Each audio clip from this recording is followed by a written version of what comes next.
Welcome to Rinkside Rundown, the podcast that puts you right in the heart of women's hockey. I'm your host, Chris Sinclair, and each week I'm on a mission to showcase the incredible women who are lighting up the ice across the globe. Get ready as I chat with rising stars, seasoned pros, and all the game changers making waves in the world of women's hockey that you won't find anywhere else. So, let's dive into the exciting world of women's hockey and make sure to click that subscribe button so you never miss an exciting episode. Hello and welcome back to Rinkside Rundown. I'm your host, Chris Sinclair, and today I'm excited to be joined by Ann-Frédérique Guay, a forward with Linköping HC of the SDHL. Ann-Frédérique, welcome to the show. How are you? Thank you so much for having me. I'm good. How are you? I'm doing well, thank you. Yes, this is we've been working on this for quite some time, and I'm so excited to finally have the opportunity to connect with you, talk about your journey through hockey, especially now as you've taken this next step into the SDHL. So why don't we get started? Why don't we start where it started for you? What was it about hockey that drew you to the sport? It's actually a funny story. So all my friends at school played, and my dad also played hockey, and so I wanted to get in. So when I was in kindergarten, I asked my parents to play, but originally they wanted us to be a ski family, so they kind of said no and kind of hoped I would get over it. And then the year after, I kept asking, and they finally accepted to put me in hockey, and then the rest is just history, I guess, from there. So yeah. Well, I guess the good news is at least you stuck with a winter sport. So it wasn't skiing, but at least it was still like that. I feel like that's a fair compromise. Yeah. No, I agree. Yeah, I'm so yeah. happy they put me in. Yeah. Yeah, so what kind of obviously this was something that you were super passionate about. Do you remember what it was before you even started playing, what it was about hockey that you were like, "Mom, Dad, I appreciate your enthusiasm for skiing, but I just really want to play hockey." What was it about hockey specifically? Do you remember? I don't know. I was very young. Like I was in kindergarten, but I guess just like playing in the backyard with my friends, and then they were all talking about their hockey teams and how that's what they were doing on the weekends, and I guess I just really enjoyed it, just playing outside, and that's probably what wanted me, like what got me to ask them to put me in.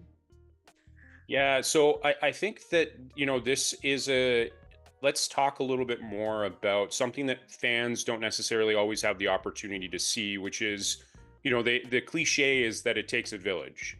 But especially when it comes to something like hockey, there are a lot of commitments that you have to go through. There are a lot, like in terms of, getting to and from practices, to and from the rink for games, not to mention the financial aspect of it as well. Like there are a lot of obstacles that you have to hop through, from a family perspective as well. And you've mentioned your family.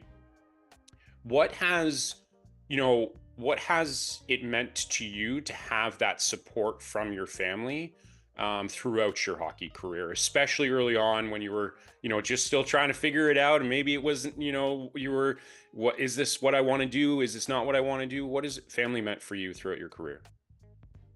Yeah, I mean, my family has meant everything to me throughout my career.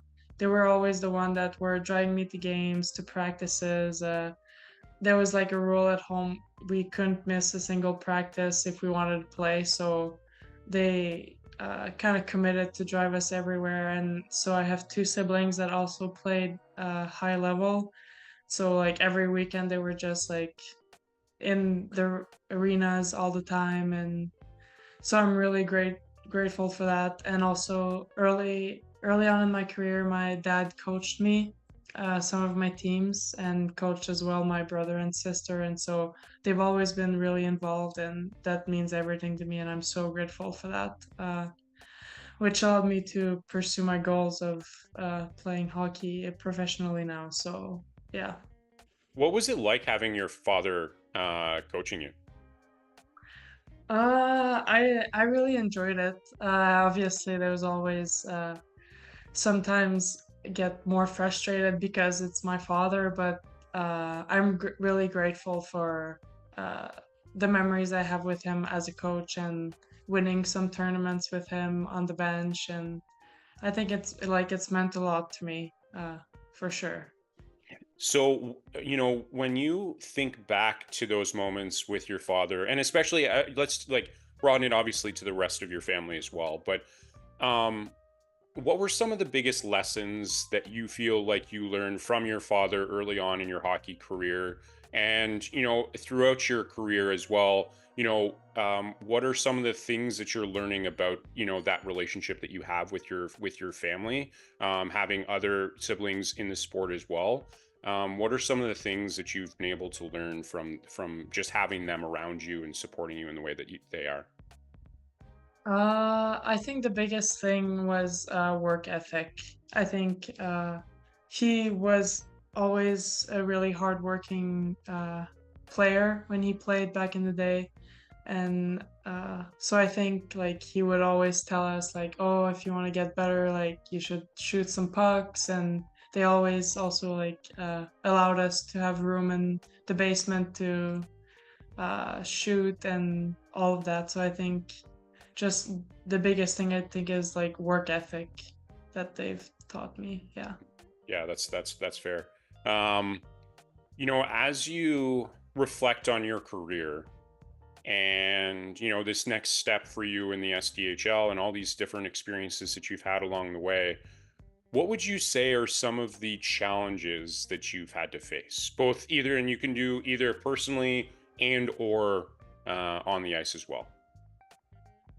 I would say one of the biggest challenge was reaching my dream of playing D1 hockey. So I had always dreamed to play at that level, and I moved when I was 16. I went to Ontario Hockey Academy, which I played there for 2 years to give myself the best chance to play college in the US. And then I played at Norwich, which was a different path than I initially had planned, if we can say. But it was for sure what I needed to develop, like my skills and the confidence that I needed to play at the D1 level. And then, yeah, so I would say my biggest was my journey to reach my goal of playing D1. Okay, so again, in reflecting on that and being able to, especially now where you are and you've been able to find you continue to find a way to continue playing the sport that you love at the highest levels. Um, how do you think your time, or like how do you think overcoming those challenges or that challenge has helped you to grow both on and off the ice? I think it's always like uh, I always was telling myself like I need to work harder. I need like, and it brought me also like consistency, and then managing school and hockey has always also been a challenge, which obviously a lot of college athletes face. But I think it like has taught me like time management skills, but also like shows me that with determination we can achieve a lot of things that we don't think is possible in the end. So I think that was the biggest thing. The biggest way I grew was like building consistency is in my routines and just trusting the process overall. And I think, as you mentioned earlier, that work ethic that was instilled in you early on by your dad definitely has helped out now, right? Because it's through that work Yeah, ethic that you can achieve all of the things that you've achieved. Would you say that's also something that has played a big part in getting you to where you are now? for sure, for sure. Like no skipping workouts and nutrition and all around everything that is around hockey, right? So Yeah. I would say for sure, like work ethic and um, being determined to achieve it and doing everything to achieve it in the end. Yeah. Yeah, and we're going to talk a little bit more about your time with Norwich in just a moment here. But before we get there, I wanted to know, growing up and especially early on in your hockey career, um, who were some of the role models or some of those influences that you had, that really inspired you and kind of motivated you and like I said, inspired you, but inspired you to like pursue this dream? Who were some of those people for you? I'd say I have a couple. So obviously Marie-Philippe Poulain, she's from near where I'm from, and her skill and leadership on the ice are incredible. And then she sets the bar of what being an elite athlete is. And so I think she was one of my biggest role models growing up. I was also fortunate to have Julie Fortier as my coach back when I played in Quebec, who also had a successful career at Norwich and kind of told me what it takes to play college hockey and also really inspired me. And then obviously, my parents were always my biggest supporters and role models.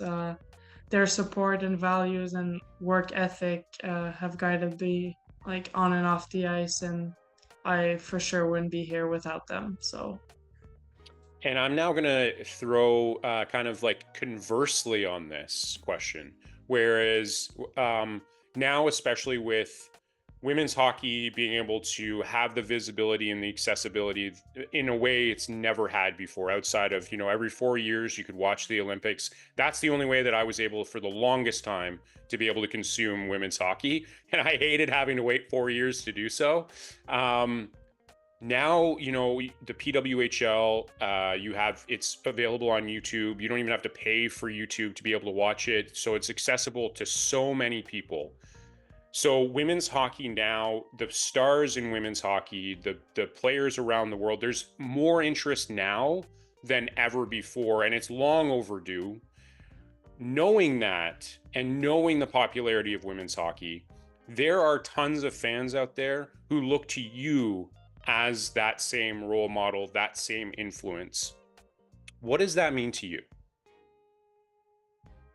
I think that's amazing. I think it changes everything also, like for young girls who start playing hockey and now have um, something to dream about or somewhere like to that they want to play. Obviously, like like for me growing up, it was always looking up at, like you said, the Olympics and wanting to get there someday, and then also playing college hockey. But now they can dream of playing professionally just like the guys do. So I think that's amazing, and I think it for sure means a lot to be a role model for them.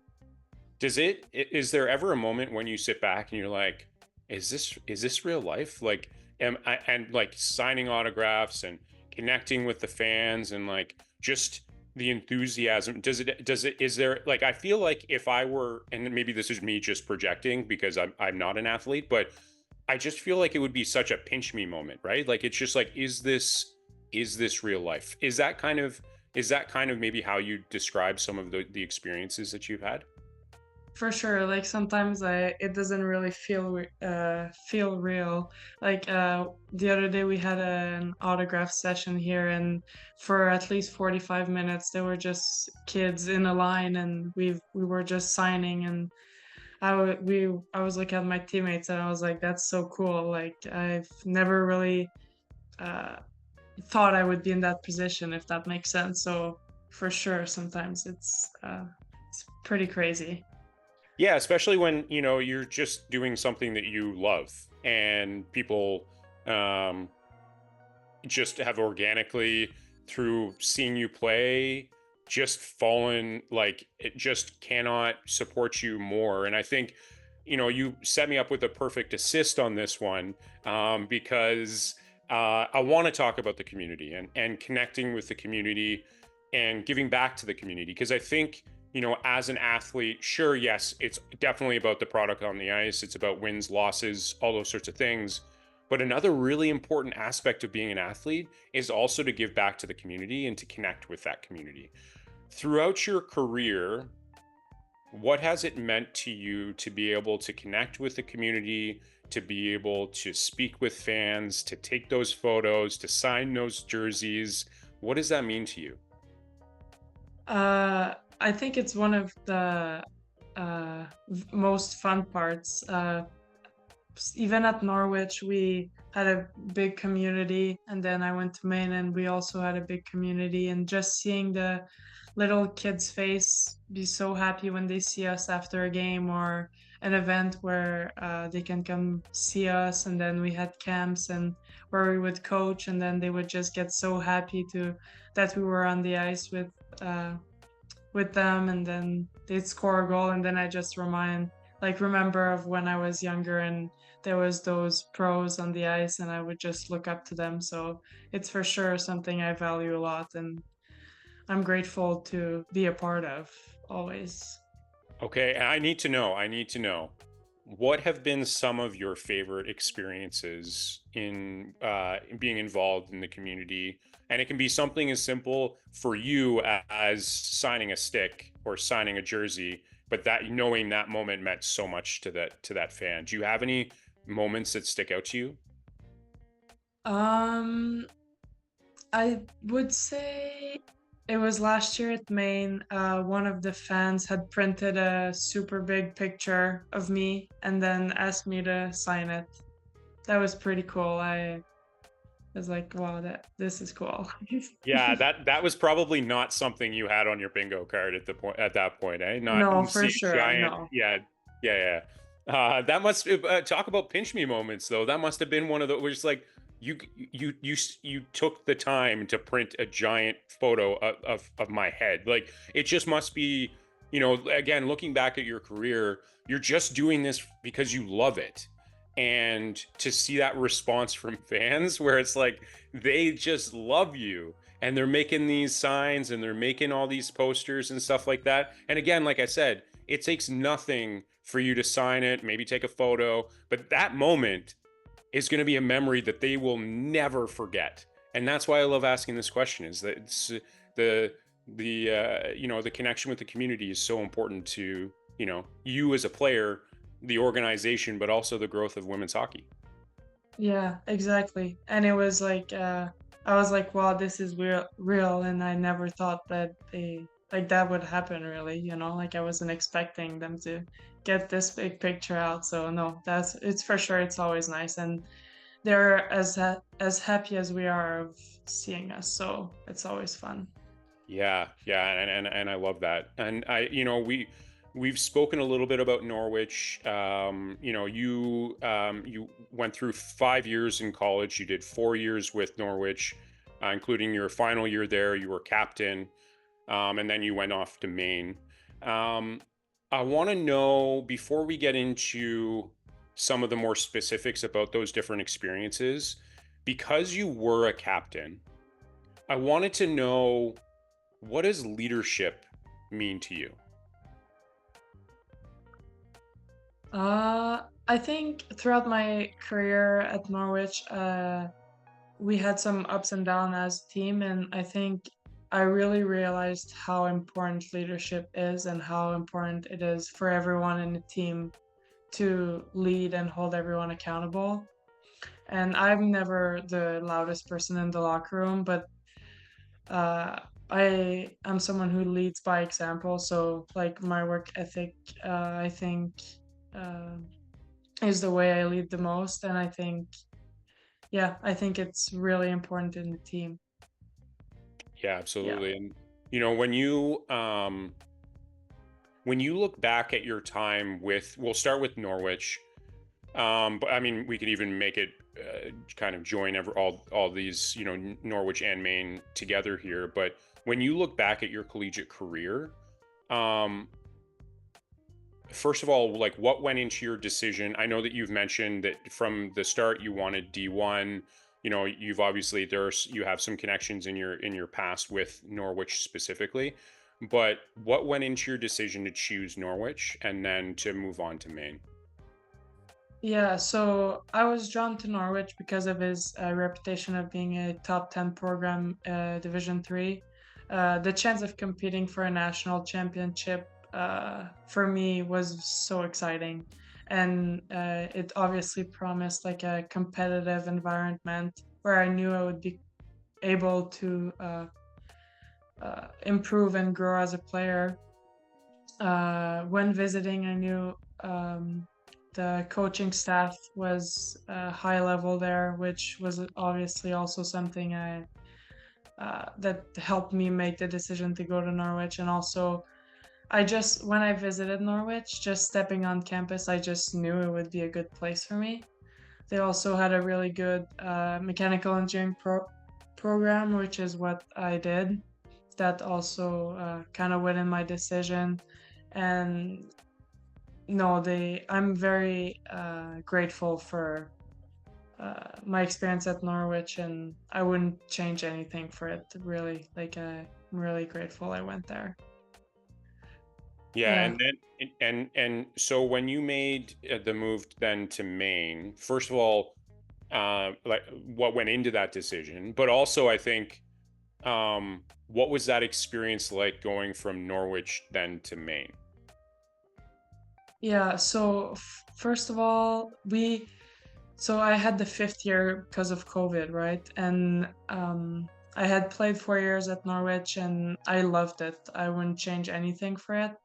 But I kind of wanted to see, like, obviously, like I said, my dream had always been to play D1, and I wanted to see if I would get the opportunity somewhere and try it. And then I got the opportunity from Maine, and I I talked to the coach. I had a great conversation with Molly, and then yeah, I just made the decision to go. Obviously, it's a big decision to transfer as a senior, and I had just been captain. I was going to a brand new team, but I was just so excited for the opportunity to go play D1 and prove to myself that I could do it.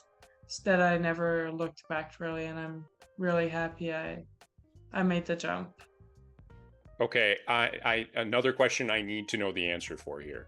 What did it feel like for you, as you've mentioned, you wanted to play D1 so badly. Like that was your dream. What did it feel like to actually be able to like check that off the list? You did it. What does it feel like to be able to know that you accomplished that goal? Um, it felt really good. During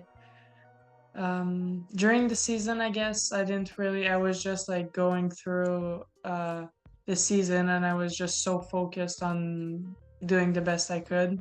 But then looking back, I felt proud of myself for sure. Yeah. Yeah, as you should, right? Like when you set your mind to something, it's not always you don't always have the opportunity to fulfill those dreams, and in this case you did. And then, now as I mentioned off the top, you've moved on to the SDHL with Linköping HC. Um I wanted to know when you made that decision, what were you most looking forward to when it came to playing in the SDHL? Uh, I think competing at such a high level, right? We play against such of the best players, and so I knew that coming here, and then I had a good conversation with the GM and the coach, who focuses also on development. So I think that was also something I'm really excited for. But for sure, playing against the best players overseas is what made my decision so easy to come here. Yeah, and I think, when we think about the growth of women's hockey, obviously the PWHL now is sort of the standard. Like that's now the biggest league. Obviously, it has the best of the best in the world. But I think when we think about the SDHL, like you said, like that's long been, if you're going to continue your career, you are going to play in the SDHL because it is a really um, top tier league. And I think Linköping is another one of those great examples of a really, really good club.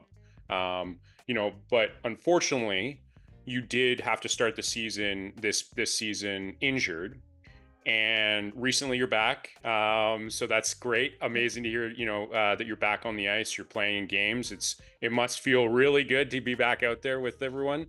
Um, but I want to know, as an athlete, somebody who's super, super competitive, what does it do to you when you can't do the thing you love and you can just you're only watching it, not knowing how long it's going to be for you to be able to hit the ice again.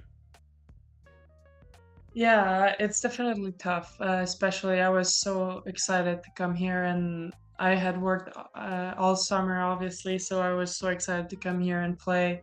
So it was definitely frustrating to just be on the bench, but it's for sure giving me the chance to work on my mental game, and my time off allowed me to focus on when I would be back, and then just rehab, and at the end of the day, it's just focusing on what I can control, right? And so I know the experience of what I went through missing a month of the season just made me stronger mentally. So there's some good that came out of it, I guess, but it's for sure frustrating and tough in the moment. But Yeah, now and I'm back, so it's nice.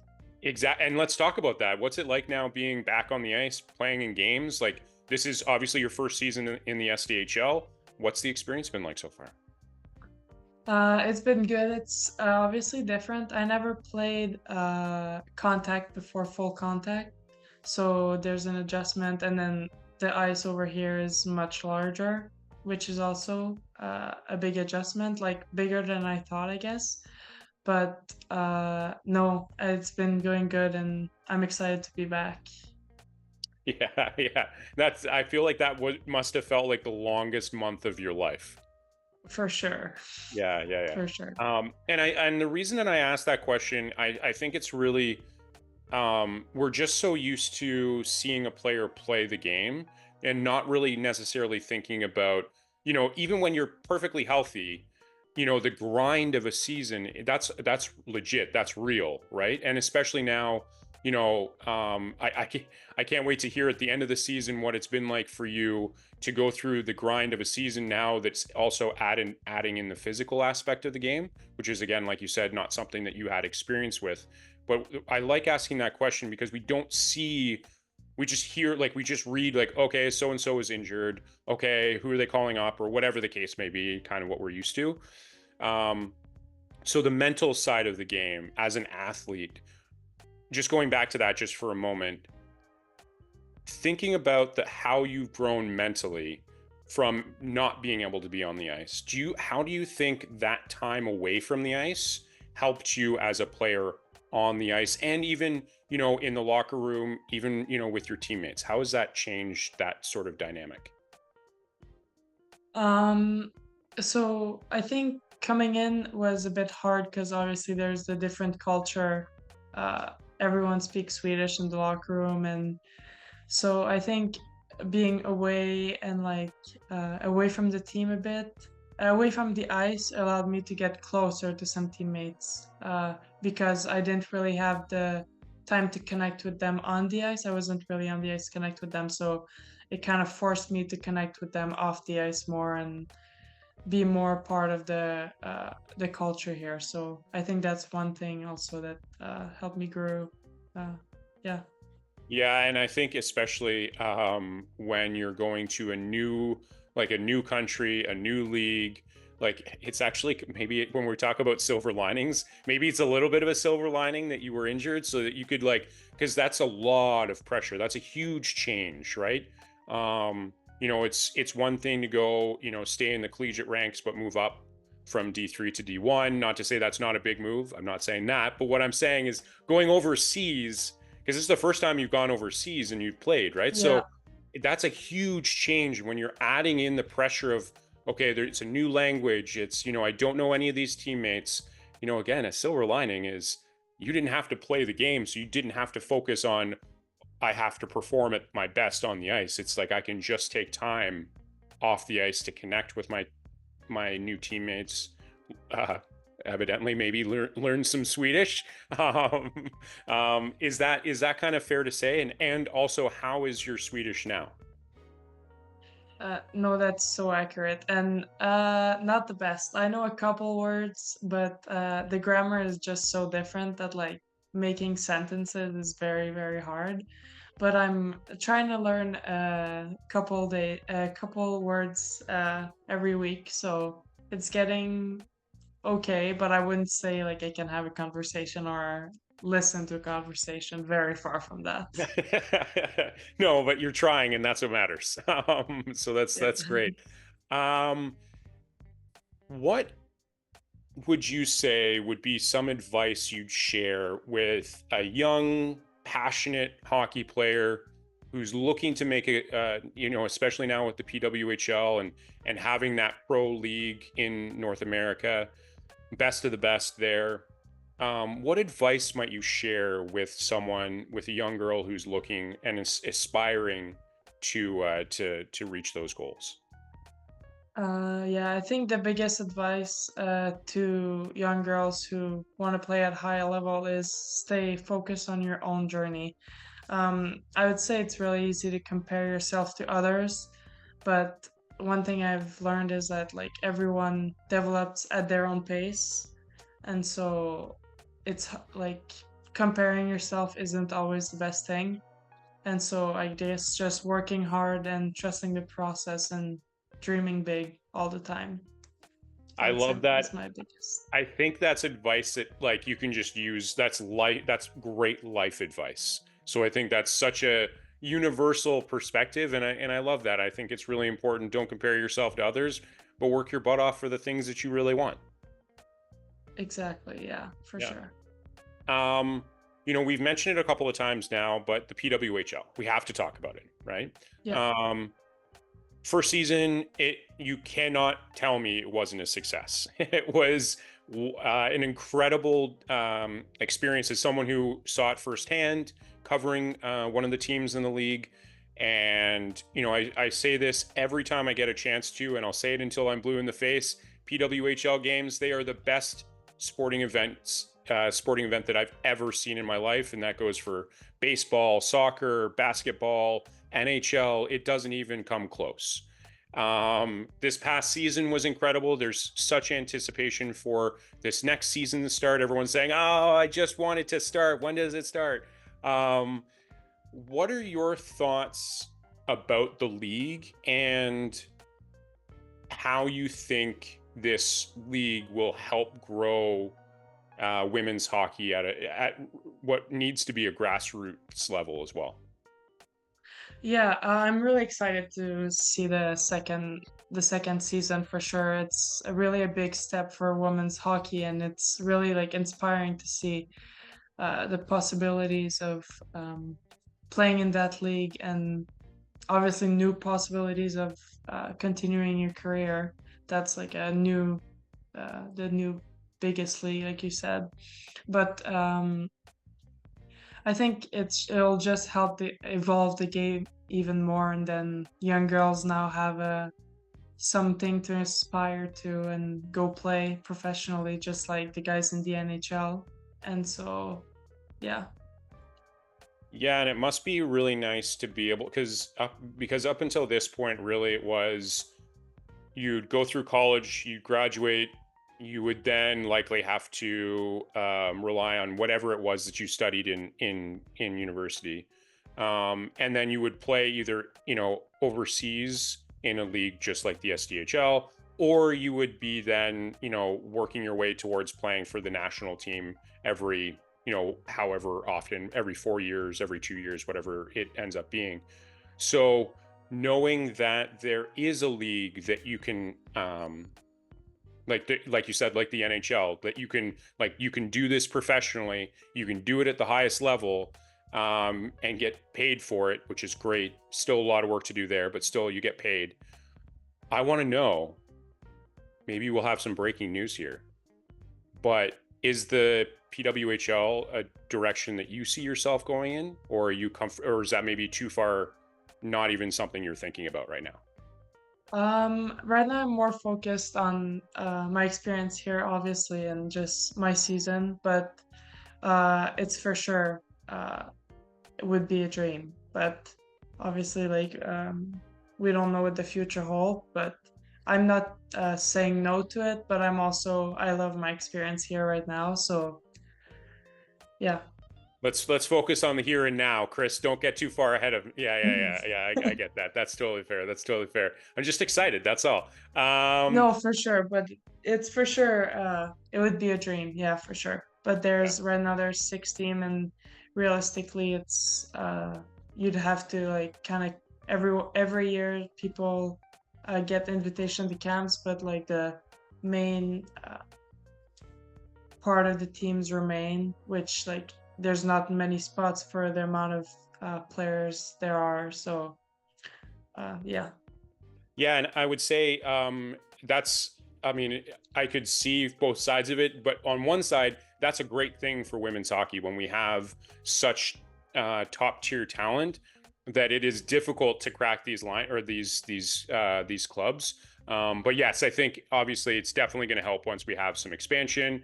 So who knows when that'll happen, but that's definitely something that will help because there are so many talented players. When you hear some of these players who there wasn't a spot for them in the PWHL and they're in the SDHL, you're like, whoa, I wasn't expecting that name to not be here, you know? So Yeah. we're all rooting for you. So, you know, when we hear your name called for the PWHL, it's going to be an incredible moment. For sure. Um, we are going to wrap things up with a test. Okay. Okay. Now, this test, I always say that I'm thankful that I'm on this side of it because I don't do well under stress of a test. So I'm glad that I get to continue asking the questions. But this is a scientifically proven test to really get to know the one and only Ann-Frédérique Guay. Are you ready to take this test?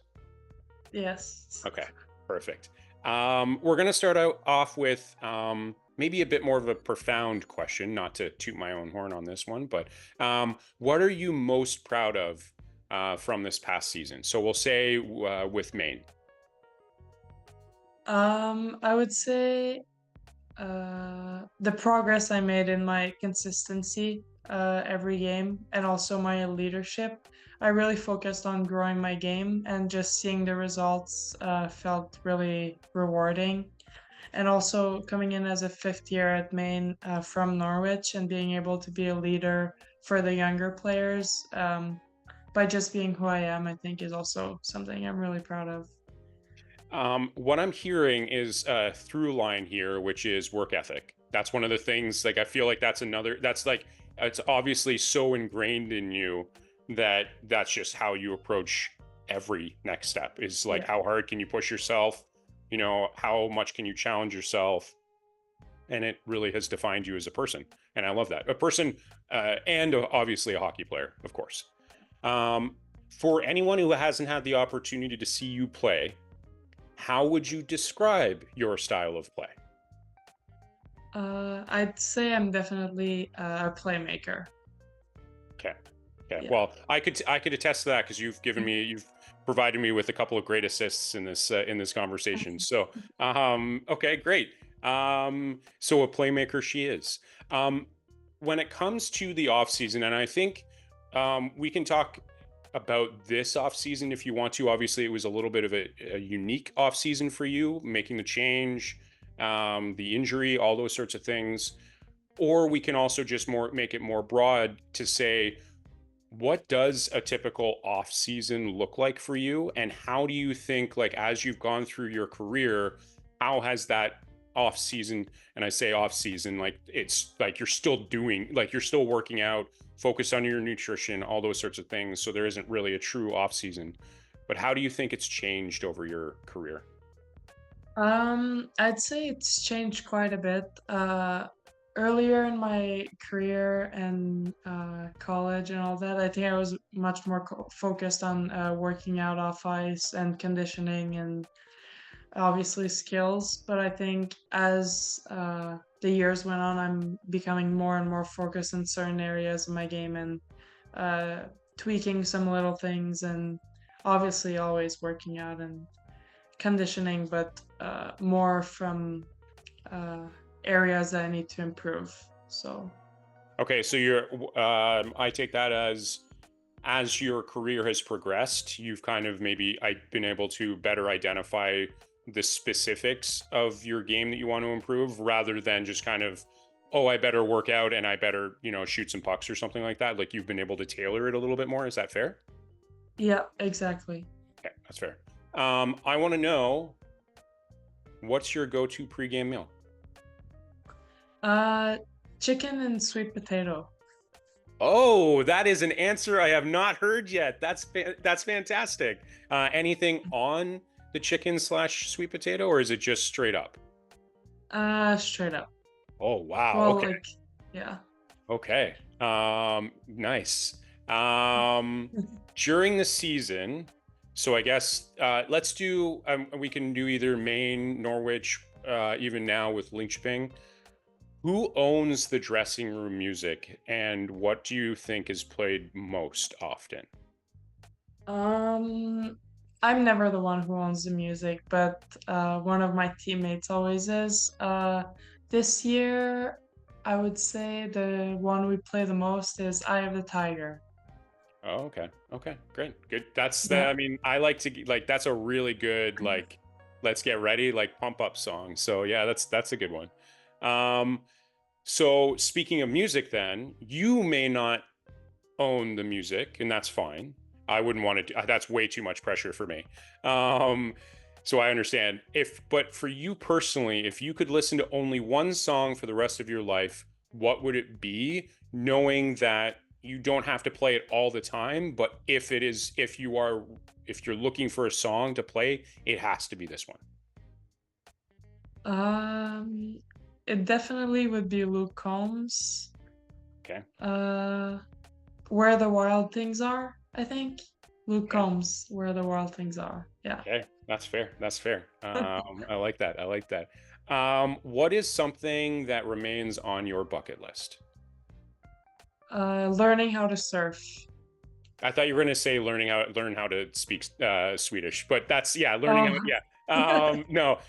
Okay. So surfing. So why surfing? I don't know. I just think it looks so cool and it looks so fun, and I don't know. It's always been on my bucket list, and it's still there. So Maybe it's because, and going right back to the beginning of this conversation, maybe it's because there's like that skier kind of mentality. Maybe like this is just skiing on water. That's really all it is, I think. yeah, I've never done it, maybe. but yeah, maybe that's what it is. Um, okay, what is something that people may not know about Ann-Frédérique? Uh, that's a good one. Maybe I love sushi. So, and I think I could eat it for every meal every day for the rest of my life. So maybe that. Okay, that's fair. Yeah, it's my second favorite, so I totally get that. Yeah, I could do the same. Um, and lastly, I want to know what is something that motivates and inspires you, and you can take this in whatever direction you want to take it in, whether it's, personally, at the rink, however you want to interpret that. Something I think is just becoming the best version of myself every day and just improving always, whether it's on the ice or off the ice. I think that's what motivates me to just keep pushing forward, is just always trying to get a little bit better.